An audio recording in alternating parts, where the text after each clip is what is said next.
You're one of the most avid, disciplined readers I know. Unfortunately, I haven't been too disciplined lately, but which also means that you learn so much, even if you don't retain forever, about so many different subjects. And through rich conversations, you speak to folks from different disciplines, experiences, and backgrounds. Do you have any goals in 2022 to learn/experience new topics/world outside of book and picking other people's brains? Justina is always someone great to talk to.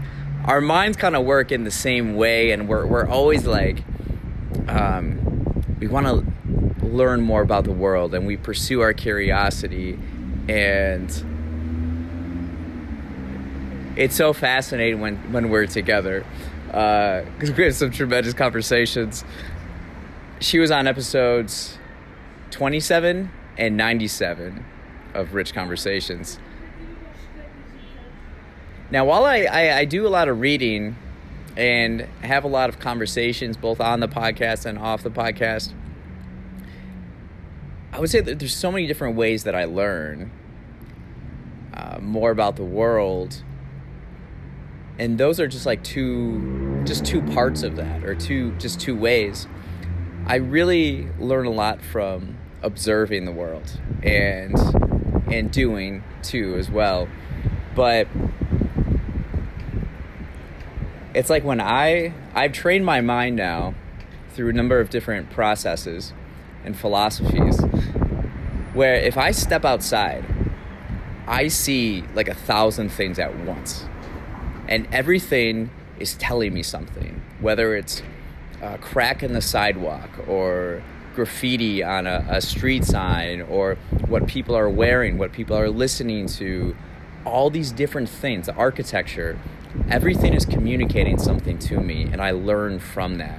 And when I go about life, I'm very open and empty. Now, I'm not stupid, but I try to have an empty mind so that I can absorb all the information that I'm receiving, or that the world is telling me. Especially here in the city, there's so much, what do you call that?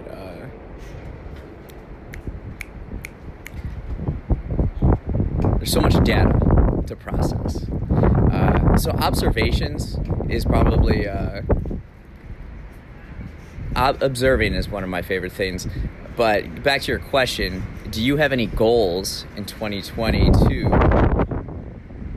to learn or experience new topics?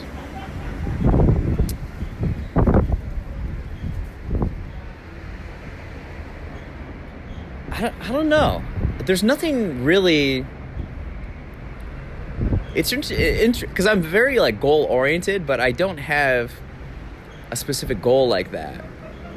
I just kind of live.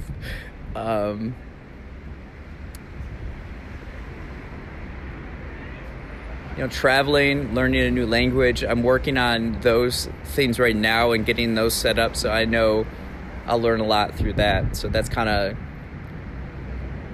my goal, is to like place myself in different locations so that I can observe and gather more information. I consider myself like a data processor, an information processor, and that's how I gain a lot of my insights and qualitative data.